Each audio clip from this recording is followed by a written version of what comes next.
Hi everyone, welcome to day 7 of our 40 days with the Celtic Saints, and today is somebody called St Colman. I don't know about you, but I always think of the mustard, although I don't think he's actually got any relation to the people of Norfolk. But St Colman lived at roughly the same time as a famous abbess called Hilda of Whitby, and he was Bishop of Lindisfarne at the time of something called the Great Council of Whitby, when the people from Rome, who came up with Augustine at Canterbury, met with the indigenous church from Ireland and Scotland and Wales and other parts of England at Whitby for a great council where they tried to work out the date of Easter.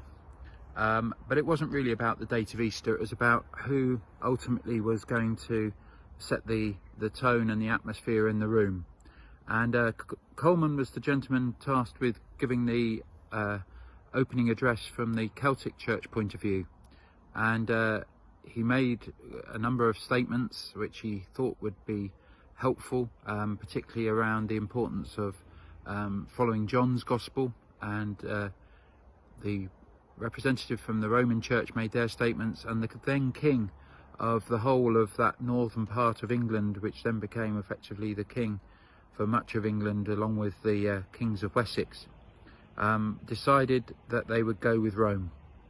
So Colman wasn't successful, and he left and stepped down from his position as Bishop of Lindisfarne and ended up back in Ireland, where he continued to follow the Celtic Church way. So why do we remember him today? Well, he represents in many ways the person who stays true to their beliefs in a gentle and quiet way, even when others may be much noisier or louder in the room.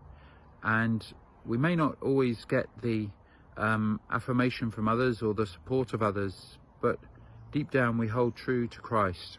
And I think of characters in recent history a little bit like that. We always remember Mandela in South Africa, and in many ways rightly so. But what about President de Klerk? Was it just his capitulation because he knew he wasn't going to win the election? Or was it actually something else that spoke into his heart? And what about also Gorbachev in Russia? When you compare that with Russia of today, Gorbachev seemed to have a much bigger agenda than simply the supremacy of Russia and looking strong as the bear.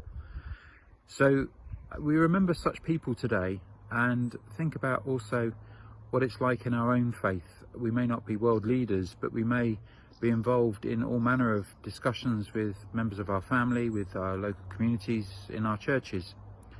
And are we the sort of person that has to win at all costs, or do we seek instead to try and listen to the heartbeat of God? One of the great sayings of the Celtic Church and of John's Gospel is listening to the heartbeat of God. When we can be so strong in our heads, it's hard to listen and hear that heartbeat. And of course, John is remembered primarily for being the one who was listened upon the heart of God and the heart of Jesus at the Last Supper. So I just leave you with that, really, that Colman was someone probably who was a deeply spiritual person, may not have ended up as the person who everybody thought he was going to be, you know, the great success story in life that we read in history, but actually played a vital role in standing for what he believed to be right, but in a gentle and kind and generous way. And really that is his legacy. There are many leaders who could perhaps learn from that, including myself maybe. But on the other hand, we can all learn about how to work out our issues, and also to learn from this listening to the heartbeat of God. And that's one of the beauties that I've enjoyed during these days down in the prayer garden. It has given me that space. It's not a space that I've really had chance to spend much time in, apart from on occasions, whereas now it's part of who I am, and it's been a real blessing, and it's been a place where I do feel as though I've been able to meet with God. So have a good rest of the day. We look forward to the next Saints. I hope you're enjoying these, and hopefully they speak into each of our own individual stories, that we too may be, in this case, humble and willing to see that we won't always win, but in the process God will try and work his purposes out. So have a good rest of the day.